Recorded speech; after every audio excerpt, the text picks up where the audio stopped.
The backward lunge with the figure of 8 is one of my favourite sequences, and it requires a little bit of thinking as well. It's probably one of the reasons why I like it so much.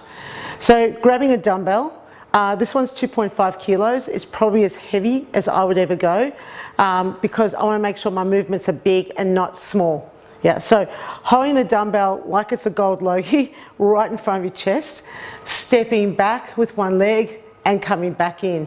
Step back with the other leg, drop down, come back in. So it's 1, 2, 3, 4, 5, 6, 7, 8. Now, if you've got people who got issues with their joints, just don't go as far back, so they can step a little bit shallower, yeah? So that's totally okay too, because it's what you do with the arms that really makes this workout challenging. So, still moving backwards into that backward lunge. Now I'm going to do the figure of 8. So the figure of 8 with the dumbbell has to go over the leg that's in front, that one. So as I step back with my right leg, the dumbbell has to cross over my left leg. And I just keep alternating the figure of 8 pattern and completing a full figure of 8 on each side.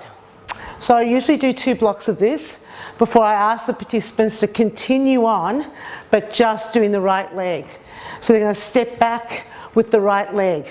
Now watch the size of my figure of 8, it's big. So you really encourage your clients, your participants, to lift that weight up high. Yep, and sort of try and angle it towards the back of the room a little bit.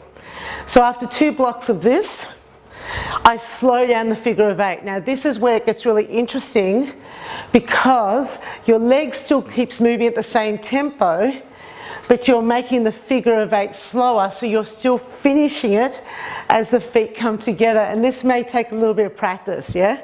Especially if you are wanting to teach this in class, but it makes total sense because after you've completed a block of this, the next one is to lift the knee up. And then it makes more sense because you want to do that figure of 8 action over the right knee. Now, this is the important bit. See if you can get them to turn their head and to rotate towards the back. So, heart rate's going to be climbing with this one. Make sure that the dumbbell is still lifting up nice and high.